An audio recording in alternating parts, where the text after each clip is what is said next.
اب رب کعبہ نے امت محمدی پر اتنا کرم فرمایا،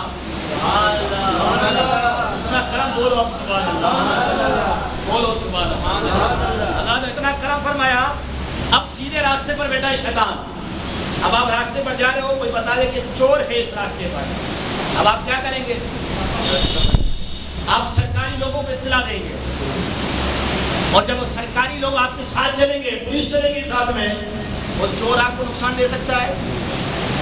اونچا بولیے، یہ تقریر آپ کو سمجھا رہا ہوں، چور آپ کو نقصان دے گا؟ نہیں دے گا، کیونکہ اب سرکاری لوگ آپ کے ساتھ شامل ہو گئے۔ اب شیطان نے کہا مولا میں سیدھے راستے پر بیٹھ گیا، رب نے کہا اے امت محمدی یاسین والقرآن الحکیم انک لمن المرسلین علی صراط مستقیم، اے محمد کریم علیہ السلام آپ رسولوں میں سے ہیں اور یقین آپ سیدھے راستے پر ہیں، آپ سیدھے راستے پر ہیں۔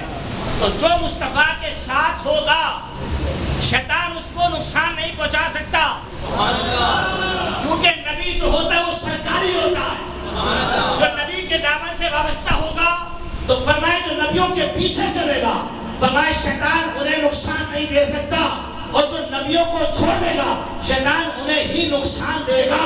جبھی سب صالحین کسی ملائیت کے چکر میں نہیں پڑتے، سب صالحین کا طریقہ نبی کا طریقہ ہوتا ہے، انہیں معلوم ہوتا ہے نبی کا طریقہ صراط مستقیم ہوتا ہے، اور جو مصطفیٰ کے راستے پر چلتا ہے وہی صراط مستقیم پر گامزن ہو جاتا ہے۔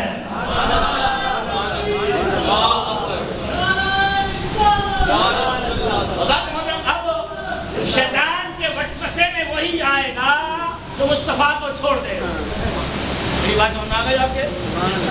کیونکہ میرا نبی صراط مستقیم پر ہے، میرا نبی، اور شیطان سیدھا صراط مستقیم کے راستے پر بیٹھا ہے، اور جب ہم نبی کے ساتھ چلیں گے بولا جی نبی نبی کیوں کرتے ہو؟ میں نے کہا صراط مستقیم پہ شیطان بیٹھا ہے، اپنا ایمان بچانا ہے مولا جی۔ کہا نہیں نبی کو چھوڑ کے رب بیٹھتا ہے۔ میں نے کہا جب نبی کو چھوڑ کے اس راستے پر چلو گے نا تو شیطان ڈنگ مارے گا، اور جب شیطان ڈنگ مارتا ہے ڈستا ہے تو پھر وہ ولی نہیں بنتا ہے، اور جو نبی کے دامن کو تھام لیتے ہیں اور نبی کے راستے پر چلتے ہیں وہی امت کے غوث اعظم بنتے ہیں، وہی امت کے غریب نواز بنتے ہیں، وہی امت کے امام محمد رضا بنتے ہیں۔